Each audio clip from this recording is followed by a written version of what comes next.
गांव में है सास ससुर। मानव दरभंगा के एक छोटे से गांव से था। उसके परिवार में उसके माता पिता के अलावा उसकी दो बहनें भी थी। मानव के पिताजी एक छोटी सी दुकान चलाते थे। दुकान से जो भी आय होती उसी से उनके घर का खर्च चला करता था। बड़ी कठिनाइयों से मानव ने अपनी ग्रेजुएशन तक की पढ़ाई पूरी की और उसके बाद वो प्रशासनिक सेवा की तैयारी करने लगा। 3 सालों तक दिन और रात की अथक मेहनत के बाद आखिर में मानव का चयन इनकम टैक्स ऑफिसर के लिए हो जाता है। मानव का एक बड़ी शासनिक सेवा में चयन हो जाने के बाद पूरे परिवार में बहुत ही खुशी का माहौल था। कुछ ही दिनों में मानव को दरभंगा से दूर दूसरे स्टेट में ट्रेनिंग के लिए जाना पड़ा। शुरुआत में कुछ समय तो वो माँ बाप से मिलने के लिए जल्दी जल्दी गांव जाता रहा, लेकिन ट्रेनिंग खत्म होने के बाद जैसे ही उसे पोस्टिंग मिली, उसके बाद छुट्टी मिल पाना उसके लिए बहुत कठिन हो गया, जिसके कारण अब वो अपने गांव दरभंगा बहुत कम जा पाता था। मानव बेटा, काफी समय हो गया तुझे गांव आए हुए। कब आएगा बेटा?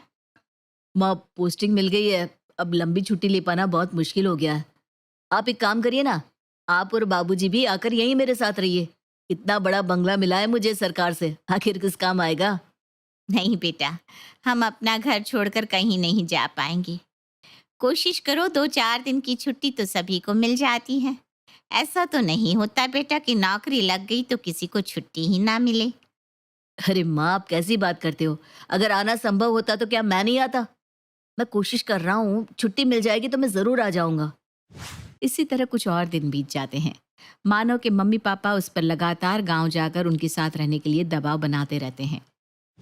बेटा, हमने तुझे पढ़ाया लिखाया, इस काबिल बनाया कि तू आज इतना बड़ा अफसर बन गया। और तू अफसर बनने के बाद माँ बाप से मिलने के लिए समय भी नहीं निकाल पा रहा है। पापा, आप मुझे गलत समझ रहे हैं। मैं एक बहुत ही बड़े जिम्मेदारी वाले पद पर हूँ। मेरे लिए 3 दिन की छुट्टी लेने का मतलब बहुत बड़ी बात है। और सरकार मुझे काम करने के लिए पैसे देती है, घर में बैठकर छुट्टियां मनाने के लिए नहीं। पद जितना बड़ा होता है, जिम्मेदारी भी उतनी ही बड़ी होती है पापा। ये बात आप क्यों नहीं समझते? आपको तो खुश होना चाहिए कि आपका बेटा इतने बड़े पद पर पहुंच गया है और देश की भलाई के लिए इतना काम कर रहा है। मानव की बात सुनकर मानव के पिताजी फोन काट देते हैं। मानव को महसूस हो रहा था कि माँ पिताजी अब उससे कुछ उखड़े से रहते हैं। शादी की उम्र होने पर भी घर में कोई भी उसकी शादी के बारे में बात ही नहीं कर रहा था। एक दिन मानव अपनी माँ को फोन करता है। "अ, माँ, ट्रेनिंग के दौरान मेरी मुलाकात एक लड़की से हुई थी। उसका नाम रेणुका है। रेणुका मेरी ही तरह सरकारी विभाग में अफसर है और यहीं पर पोस्टेड है। हम दोनों एक दूसरे को बहुत पसंद करते हैं और शादी करना चाहते हैं। क्या कहा? अपनी पसंद से शादी करना चाहता है? ऐसी होती है आज के जमाने की नाशुक्री औलादें। जीवन भर मेहनत करके अपना पेट काट काट कर पढ़ाया लिखाया हमने, और शादी इनको अपनी पसंद से करनी है। मैं बता दे रही हूँ, शादी होगी तो मेरी पसंद की लड़की से होगी। मैंने तेरे रिश्ते की बात चलाई है।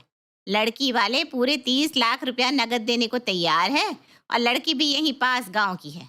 शादी के बाद तू आराम से अपनी नौकरी पर रहना, और बहू हमारे पास रहकर हमारी सेवा करेगी। ये कैसी बातें कर रही हो माँ? अगर शादी के बाद मेरी पत्नी गांव में रहेगी तो फिर शादी का क्या मतलब हुआ? मैं भी तो चाहता हूँ कि जब मैं पूरा दिन काम के बाद थक कर घर पहुंचूं तो कोई घर पर मेरा इंतजार कर रहा हो, जो मेरे साथ बैठकर एक कप चाय पिए। क्या मैं जीवन भर इतने बड़े बंगले में अकेला रहूंगा? देखो तो कैसी बेशर्मी से बात कर रहा है माँ के सामने। अभी तो शादी हुई भी नहीं, और अभी से बीवी को साथ ले जाने के लिए मरा जा रहा है। अब इससे क्या उम्मीद करे कि कल को अपनी पत्नी को हमारे पास सेवा करने के लिए छोड़ेगा? माँ, सेवा करवानी है तो मैं आपके लिए एक नौकर लगवा देता हूँ। आपका जो मन करे उससे वो काम करवा लेना। लेकिन बीवी सिर्फ सेवा करने के लिए नहीं होती है, वो मेरी जीवन साथी है। और अपने लिए जीवन साथी मैं अपनी पसंद से चुनूंगा, और हाँ, उसे अपने साथ ही रखूंगा। अरे नालायक, जब तू अफसर बना था ना, सबसे ज्यादा खुश तेरी माँ ही हुई थी। इसे लगा था अब बेटा सरकारी अफसर बन गया, बेटे की शादी में दहेज मिलेगा तो हमारी गरीबी दूर हो जाएगी। लेकिन इन्हें देखो, साहबजादे पहले ही अपना रिश्ता पक्का करके बैठे हैं। अब जब तुम सब कुछ तय कर ही चुके हो तो हमें फोन करके बताने की क्या जरूरत है? पापा, मुझे समझ में नहीं आ रहा, आपको दुख किस बात का है? आपके हाथ से 30 लाख का दहेज चला गया इस बात का, या मैंने अपनी पसंद से लड़की चुन ली इस बात का? मुझे बड़ा अफसोस हो रहा है आप लोगों की सोच पर। आप इस तरह से सोच भी कैसे सकते हैं पापा? और मैं पैसों के लिए किसी भी ऐसी वैसी लड़की से शादी नहीं करूंगा।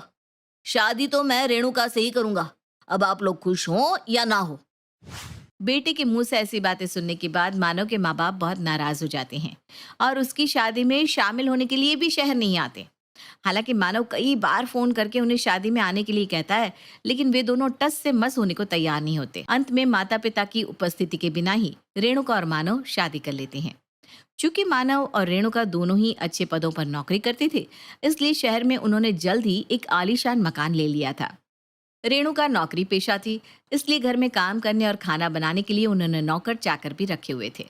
कुल मिलाकर दोनों एक अच्छी ऐशो आराम वाली जिंदगी जी रहे थे। एक दिन मानव की बुआ उसके गांव वाले घर आती है। भाभी, अब तो मानव की नौकरी लगे भी 7-8 साल हो गए। हमने तो सुना था मानव शहर में बहुत बड़ी नौकरी पा गया है। अब नौकरी चाहे लग गई हो, लेकिन इतने सालों में आपके घर में कोई बदलाव नहीं आया। जैसा पहले थे वैसे ही आज हो। भैया पहले भी ये छोटी सी दुकान चलाते थे, आज भी वही चला रहे। आप लोगों को देखकर लगता नहीं कि आपका बेटा इतना बड़ा अफसर हो गया है। अब क्या कहें जीजी, आजकल के बच्चे माँ बाप से पहले अपने बारे में सोचते हैं। अब बेटे के बारे में आपको क्या ही बताएं। बड़े अरमानों से पाल पोस के बड़ा करा था। इकलौते बेटे को देखकर सोचते थे कल को पढ़ लिख जाएगा, अच्छी नौकरी लगेगी तो अपनी पसंद की दुल्हनिया ले आएंगे। आप ही बताओ हमने कौन सी गलत बात कह दी। ये तो घर घर की कहानी है कि बेटी की शादी में माँ बाप के अरमान तो होते ही हैं। अरे पूरे बिहार में कौन लड़की वाला रहेगा जो सरकारी नौकरी वाले दामाद को 20-30 लाख का दहेज भी ना दे।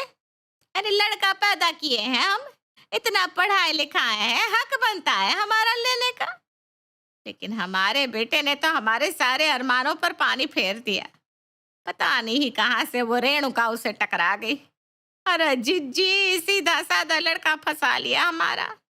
जाने कौन टोना टोटका कर दिया चुड़ैल ने कि हमारा नाम ही नहीं लेता। देखो शांति भाभी, अब जो हो गया सो हो गया। अब आपके मना करने से कुछ बदल तो नहीं जाएगा। लड़का तो शादी कर लिया जिससे उसे करनी थी। अब आपकी भलाई और समझदारी तो इसी में है कि आप बेटे की खुशी में खुश हो रहो, वरना बेटा भी हाथ से चला जाएगा आपके। अरे उस नाटी रेणुका को बहू माने मेरी जूती। मैं मरते मर जाऊंगी लेकिन उस रेणुका को दिल से बहू नहीं मानूंगी। अच्छा एक बात बताओ, मानो फोन वोन करता है क्या आप लोगों को, कि फोन करना भी छोड़ दिया है? नहीं दीदी, फोन तो करता है, महीने 2 महीने में एक बार आ ही जाता है फोन। अरे सुखे सुखे सिर्फ हाल चाल ही लेता है या शहर से कुछ रुपया पैसा भी भेजता है?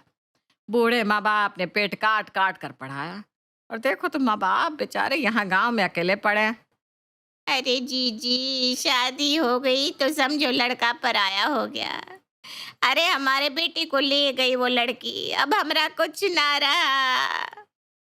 जी भाभी, सच्ची आपकी हालत देख कर ना बड़ा दुख लगता है। जैसे आपके साथ हुआ ना, भगवान ऐसा दिन किसी को ना दिखाए। अरे गांव में जो बच्चे रहकर काम धंधा करते हैं, चाहे थोड़ा कमा लेते हैं, कम से कम अपने माँ बाप की सेवा तो करते हैं, उन्हीं के पास तो रहते हैं। अब ऐसी शिक्षा का भी क्या फायदा कि आप पढ़ने के लिए बाहर भेज दिए और लड़का वहीं का होकर रह गया। अब आप लोग यहाँ बेटे को याद करके अपना जी जला रहे हैं। बुआ जी की तरह ही जो भी आस पड़ोस और रिश्तेदारी में शांति को अपने हाथों से घिस घिस कर पोछा लगाते, बर्तन धोते और घर के काम करते हुए देखता, उसके मुंह से यही निकलता कि देखो तो कितना स्वार्थी बेटा है, बुढ़ापे में माँ बाप को अकेला छोड़ दिया। धीरे धीरे पूरे रिश्तेदारी में ये बात फैल गई थी कि मानव ने अपने माँ बाप की सुध लेना छोड़ दिया है और वो शहर में अकेले मजे कर रहा है। धीरे धीरे समय बीतता है और मानव की पत्नी रेणुका एक प्यारी सी बेटी को जन्म देती है। बेटी के जन्म पर मानव और रेणुका बहुत खुश थे। उन्हें ऐसा लग रहा था जैसे सारे जहां की खुशियां उनकी झोली में आ गिरी है। सुनिए ना, हमारी शादी ऐसे ही सादगी से हो गई थी और आपके यहाँ का कोई रिश्तेदार भी आज तक हमसे मिला नहीं। क्यों ना हम बेटी के जन्म के लिए एक पार्टी दे और उसमें अपने सभी दोस्तों और रिश्तेदारों को बुलाएं। इसी बहाने सबसे मिलना जुलना भी हो जाएगा। आप ऐसा करिए ना, अपने खास खास रिश्तेदारों को टिकट भेज दीजिए, उन्हें आने में सुविधा हो जाएगी। सुझाव तो तुम्हारा बहुत अच्छा है रेणुका, तुम ठीक कहती हो। मैं भी लंबे समय से किसी से नहीं मिला हूँ। ऐसा करता हूँ, कार्ड छपवा लेता हूँ और गांव में सभी रिश्तेदारों के यहाँ टिकट के साथ पोस्ट कर देता हूँ। लेकिन माँ बाबूजी आएंगे क्या? देखो रेणुका, मैं अपनी तरफ से एक बार और कोशिश करूंगा, बाकी जबरदस्ती तो मैं कर नहीं सकता। उनकी नाराजगी दूर करने का मेरे पास कोई तरीका नहीं है। ठीक है, मैं बस यही चाहता हूँ कि वो खुश रहे। अगर गांव में रहकर ही वो खुश है तो यही सही। जल्दी ही मानव बेटी की पार्टी के लिए कार्ड छपवा लेता है और अपने सभी दोस्तों और रिश्तेदारों में बांट देता है। कार्ड आया देख सभी रिश्तेदार बहुत खुश होते हैं और तय समय और दिन पर मनोज के यहाँ आने की तैयारी करने लगते हैं। एक दिन मानव की मामी उसकी माँ से मिलने जाती है।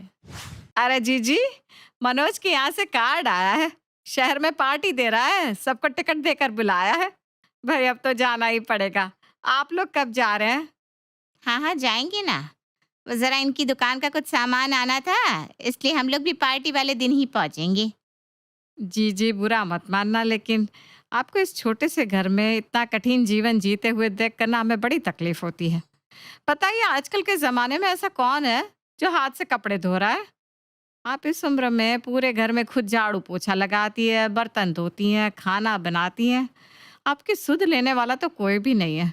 कई बार तो मन में आता है कि आपकी ऐसी हालत इसीलिए है क्योंकि मानव आप लोगों को छोड़कर शहर चला गया। अगर वो भी हमारे बच्चों की तरह गांव में रहता और अपने पापा की दुकान संभालता, तो आज कम से कम घर के काम करने को बहू तो होती है आपके पास। बस भाभी, अपनी अपनी किस्मत है, सब अपनी किस्मत का भोग रहे हैं। हमारी किस्मत में यही सब लिखा है तो हम इसी तरह अपनी जिंदगी काट लेंगे। हम तो बस यही चाहते हैं कि बेटा बहू जहाँ रहे खुश रहे, अपने घर परिवार में आबाद रहे। अब माँ बाप इससे ज्यादा और क्या चाह सकते हैं अपनी औलाद के लिए। अरे जी जी, बहुत बड़ा दिल है आपका। इतना सब कुछ किया आपके बेटा बहू ने आपके साथ, फिर भी आप उनके लिए आशीर्वाद ही निकाल रही हैं अपने मुंह से। चलिए, भगवान आपके बेटे को सद्बुद्धि दे। हम चलते हैं, अब मानो कि यहाँ ही मुलाकात होगी। मामी के जाने के बाद उस नकचड़ी रेणुका के यहाँ जाने का मेरा बिल्कुल भी मन नहीं था, लेकिन क्या करें, दुनियादारी भी तो निभानी पड़ती है। अगर पोती के जन्म पर नहीं पहुंचेंगे तो भी दुनिया हमें ही ताने मारेंगी। इसलिए हम लोग पार्टी के दिन ही चलते हैं, एक दिन के बाद हम लौट आएंगे। पार्टी वाले दिन गांव के सभी रिश्तेदार मानव के यहाँ पहुंच चुके थे। मानव के घर पहुंचे सभी लोग देखते हैं कि मानव का रहन सहन तो बहुत अच्छा है। उसके पास गाड़ी है, नौकर चाकर है और सुंदर आलीशान मकान भी है।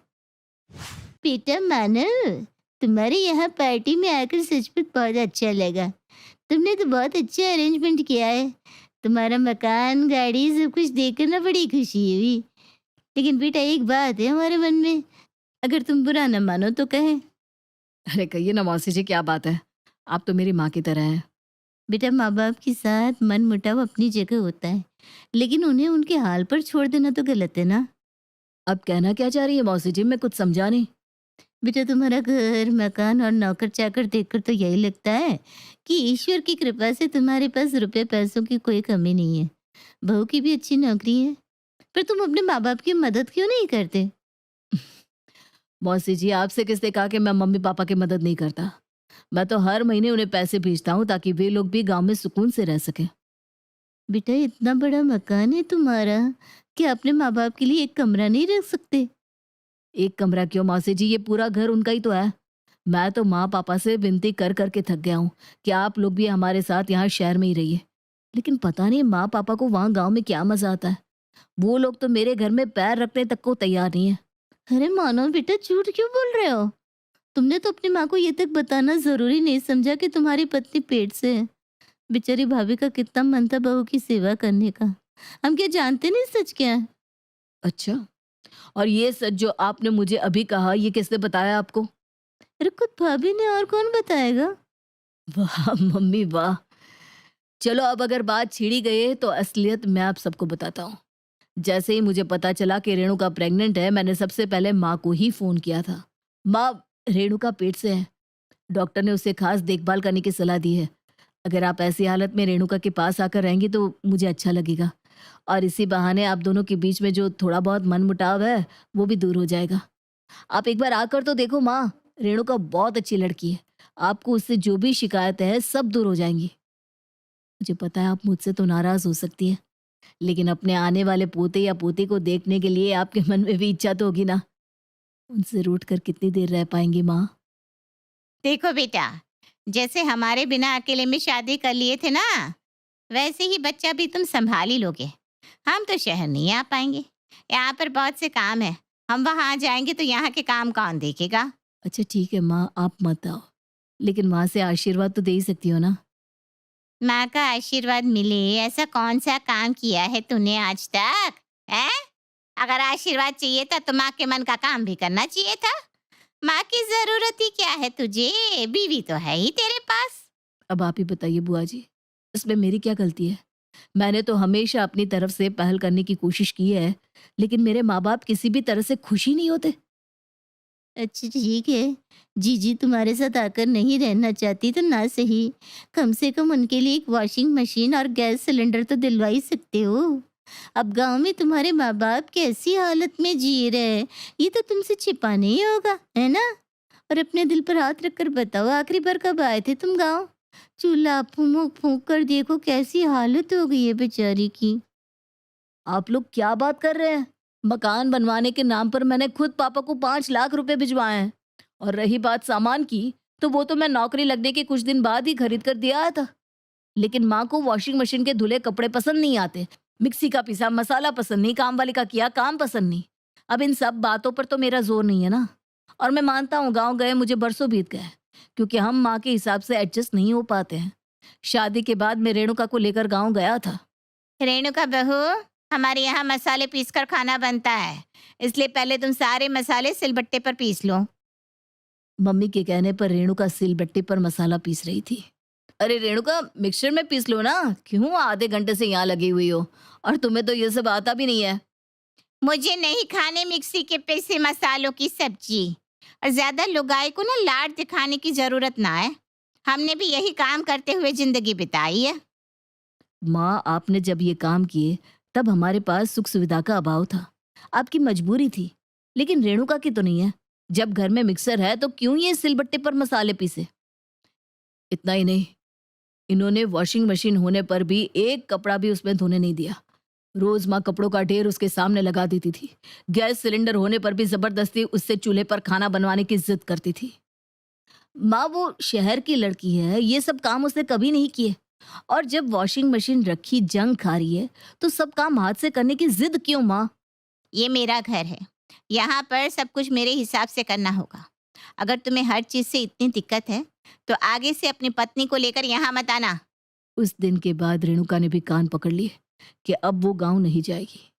और एक बात बताऊं आपको, माँ नहीं चाहती थी कि मैं रेणुका को लेकर आऊं, इसीलिए उन्होंने उसे इतना सताया। ये तो बड़ी गलत बात है भाभी। दोष आपके अंदर है और बुराई आप सारे जहां से बेटे की करती हो। ऐसी कौन सी माँ होगी जो बहू की गर्भावस्था में आने से मना कर दे? जब आपका बेटा हर महीने आपको पैसे भिजवा रहा है तो क्या जरूरत है आपको गांव में ऐसा जीवन जीने की? आप भी नौकर चाकर लगाओ, चैन और सुकून की जिंदगी जियो। लेकिन नहीं, आपको तो बेटे को बुरा साबित करना है ना, इसीलिए बरसों से ये नाटक कर रहे हैं। ये क्या जीजी, अगर आज हम यहाँ ना आए होते तो हमें तो सच्चाई कभी पता ही ना चलती, क्योंकि आपने तो गांव में यही बात फैला रखी है कि बेटा आपको पूछता ही नहीं, वो तो बस अपनी बीवी का होकर रह गया है। और जब मानव ने मकान बनवाने के लिए पैसे दिए ही हैं, तो आप क्यों उस खंडहर जैसे मकान में रह रही हैं? दीदी, अब आपकी सारी पोल खुल चुकी है। अब आप भी जिद छोड़िए और अपने जीवन में थोड़ा बदलाव लाइए। आपको मानव के साथ शहर में नहीं रहना, कोई बात नहीं, लेकिन आप जहाँ भी रहिए खुश तो रहिए और खुशी खुशी अपना जीवन बिताइए। बेटे को कोसना बंद कीजिए, वो आपका दुश्मन नहीं है। मानव जैसे बेटे भी सबको नसीब नहीं होते।